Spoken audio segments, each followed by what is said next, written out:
అందరికీ నమస్కారం. ఏలూరు మున్సిపల్ కార్పొరేషన్కి సంబంధించి 15వ ఆర్థిక సంఘ నిధులతో 46 లక్షల రూపాయలతో మరి మీడియం సైజ్ కాంపాక్టర్ని కొనుగోలు చేసి ఈ రోజున ప్రారంభించుకోవడం జరుగుతుంది.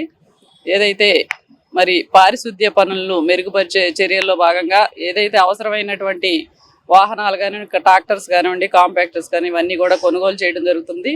మన ఏలూరు నగరంలో 50 డివిజన్లకు కూడా మరి 16 సర్కిల్స్కి సంబంధించి మరి 17 ట్రాక్టర్లు కానివ్వండి, అలాగే మరి 8 కాంపాక్టర్స్ ద్వారా మరి డంపింగ్ యార్డ్కి చెత్తని తరలించేందుకు వినియోగించుకోవడం జరుగుతుంది. అలాగే అన్నీ కూడా ఏదైతే ఇంటికి చెత్త సేకరణకి సంబంధించి కూడా డస్ట్బిన్స్ కానివ్వండి, అలాగే పుష్ కార్ట్స్ కానివ్వండి, అవన్నీ కూడా వినియోగించుకోవడం జరుగుతుంది. మరి ఇవన్నీ కూడా పూర్తి స్థాయిలో ఏలూరు నగరపాలక సంస్థలో గౌరవ శాసనసభ్యుల వారు కానీ మేము కానివ్వండి మరి పారిశుద్ధ్య పనులు మెరుగుపరిచే చర్యల్లో భాగంగా అన్నీ కూడా కావాల్సినవన్నీ కూడా కొనుగోలు చేసి ఇవన్నీ కూడా చేయడం జరుగుతుంది. మరి ప్రజలు కూడా పూర్తి సహకారం అందించినప్పుడే మరింతగా ఇవన్నీ కూడా శానిటేషన్ పనులన్నీ కూడా మరి పూర్తిగా మెరుగుపరుచుకోవడానికి అవకాశం ఉంటుంది. కాబట్టి ప్రతి ఒక్కరు కూడా మరి ఇంటింటికి డోర్ కలెక్షన్కి వచ్చినప్పుడు కూడా తడి చెత్త పొడి చెత్త కూడా మరి వచ్చినటువంటి వారికి అందించాలి. అలాగే రోడ్లపైన డ్రైన్లు కానివ్వండి, రోడ్లపైన కానీ ఎక్కడ చెత్త వేయకుండా మరి ప్రజలు పూర్తిగా సహకారం అందించాలని చెప్పి ఈ సందర్భంగా. నమస్కారం అండి, నేను మున్సిపల్ కమిషనర్ని మాట్లాడుతున్నాను. ఏలూరు కార్పొరేషన్ పరిధిలో గతంలో మనకి ప్రతి ఇంటికి ₹1 చొప్పున కలెక్ట్ చేస్తా ఒక 60 క్లాప్ ఆటోలు చెత్త కలెక్ట్ చేయడానికి ఉండేవి. అయితే నూతనంగా ఏర్పడినటువంటి కూటమి ప్రభుత్వం రాకతోటే ఆ చెత్త పన్నును రద్దు చేయమని చెప్పి గౌరవ ముఖ్యమంత్రి గారు ఆదేశాలతోటి పన్ను రద్దు చేయడంతో ఆ క్లాప్ ఆటోల ద్వారా కార్పొరేషన్కి నెలకి 40 లక్షల రూపాయల దాకా సుమారు బయటన పడుతుందని చెప్పి ఉద్దేశంతో ఆ క్లాప్ ఆటోలను తొలగించి వాటి ద్వారా మనం ఈ పుష్ కార్ట్స్, అదేవిధంగా కాంపాక్టర్స్, ఇతర వాహనాలతోటి కలెక్ట్ చేద్దామని చెప్పి ఒక ఆలోచనతోటి ఆర్థిక భారం తగ్గిద్దామని చెప్పి అనుకోవడం జరిగింది.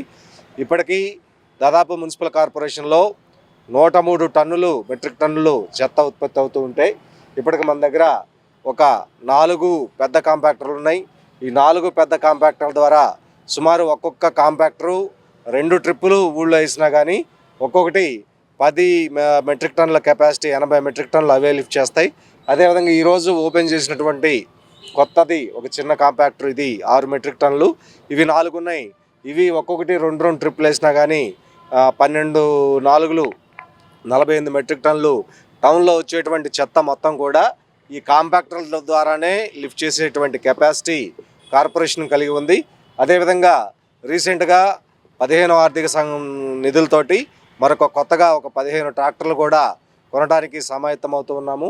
ఈ కొత్తగా వచ్చినటువంటి వాహనాలతోటి పట్టణంలో ఉన్నటువంటి శానిటేషన్ మొత్తాన్ని కూడా ఏదైతే తడి చెత్త పొడి చెత్త కింద కావచ్చు, అదేవిధంగా బిల్డింగ్ వేస్ట్ మెటీరియల్ కావచ్చు, ఇతరత్ర అవసరాల మొత్తానికి కూడా వీటిని వాడటం జరుగుతుంది.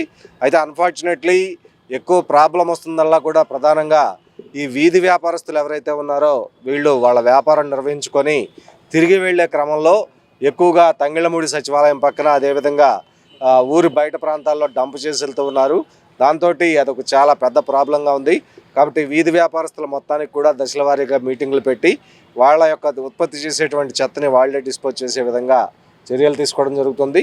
ఈ గృహాల నుంచి, కమర్షియల్ ఏరియాల నుంచి వచ్చేటువంటిది మొత్తం కూడా మన దగ్గర సఫిషియెంట్ వెహికల్స్ ఉన్నాయి కాబట్టి వాటిని లిఫ్ట్ చేయడానికి మనకు అనుకూలంగా ఉంటుంది. Thank you. వీళ్ళు ముఖ్యమంత్రి వర్యులు శ్రీ నారా చంద్రబాబు నాయుడు గారి ఆదేశాల ప్రకారం స్థానికంగా మన ఎమ్మెల్యే గారు శ్రీ బడేటి రాధాకృష్ణ గారు, మన మేయర్ గారు శ్రీమతి నూర్జహాన్ పెదబాబు గారు, అదేవిధంగా ఇతర కార్పొరేషన్ ఉన్నటువంటి సభ్యులందరి యొక్క సహకారంతో కొత్తగా మన కోనంగి రోడ్లో ఉన్నటువంటి కంపోస్ట్ యార్డ్లో ఉన్నటువంటి లెగసీ వేస్ట్ ఏదైతే ఉందో సుమారుగా ఇంకా ఒక 50 మెట్రిక్ టన్నుల వరకు కూడా 50,000 మెట్రిక్ టన్స్ వరకు కూడా చెత్త ఇంకా కుప్పలుగా పెరిగిపోయి ఉంది.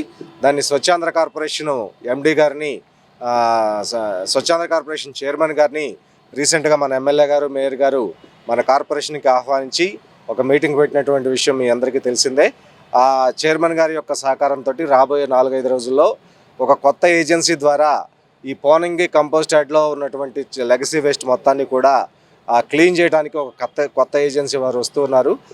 ముఖ్యమంత్రి గారి ఆదేశాల ప్రకారం అక్టోబర్ 2వ తారీఖు నాటికి పోనంగిలో ఉన్నటువంటి కంపోస్ట్ యార్డ్ల మొత్తాన్ని కూడా ఈ ఉన్నటువంటి లెగసీ వేస్ట్ మొత్తాన్ని కూడా క్లీన్ చేసి 36 ఎకరాల సైట్ రికవరీ చేయడం కోసం యంత్రాంగం అంతా కూడా ప్రయత్నిస్తూ ఉంది. దీనికి ప్రత్యేకంగా శ్రద్ధ పెట్టినటువంటి గౌరవ ఎమ్మెల్యే గారికి, గౌరవ మేయర్ గారికి, నగరపాలక సంస్థ సభ్యులందరికీ కూడా నా హృదయపూర్వక ధన్యవాదాలు తెలియజేస్తున్నాను. గత 20 సంవత్సరాలుగా దంత సమస్యలతో పాటు దవడ మరియు ముఖ సంబంధ సమస్యలకు చక్కని చికిత్సలు అందిస్తున్న శ్రీ రామకృష్ణ దంత వైద్యశాల, నరసింహారావుపేట, ఏలూరు. ఎమర్జెన్సీస్ లో వాడే ఆక్సిజన్ కాన్సంట్రేటర్లతో పాటు air purifier, UV light steriliser, ULV fogger వంటి పరికరాల ద్వారా పరిశుభ్రమైన వాతావరణంలో చికిత్స అందించబడుచున్నది. ఆర్వీజీ ద్వారా అతి తక్కువ రేడియేషన్ ఉపయోగించి దంత వ్యాధి నిర్ధారణ మరియు రూట్ కెనాల్ వైద్యం చేయబడుచున్నది. డెంటల్ లేజర్ ద్వారా కుట్లు లేకుండా సర్జరీలు, ఇంప్లాంట్స్ కిట్స్ ద్వారా పళ్ళు లేని వారికి ఫిక్స్డ్ దంతాలు, రూట్ కెనాల్ చికిత్సలకు ఎండో మోటార్ వంటి ఆధునిక పరికరాలు కలిగిన నమ్మకమైన డెంటల్ క్లినిక్. అత్యంత ప్రామాణికమైన ఆటోక్లావింగ్ పద్ధతిలో శుభ్రపరిచిన ఇన్స్ట్రుమెంట్స్ వాడడం మా ప్రత్యేకత. దంత సమస్యలకు చికిత్సతో పాటు విరిగిన దవడ మరియు ముఖ ఎముకలకు చికిత్స, ఎత్తు మరియు వంకర దవడలకు కాస్మెటిక్ సర్జరీ, యాక్సిలోఫేషియల్ వంటి చికిత్సలకు చిరునామా శ్రీ రామకృష్ణ దంత వైద్యశాల, వేములపల్లి రెసిడెన్సీ అపార్ట్మెంట్.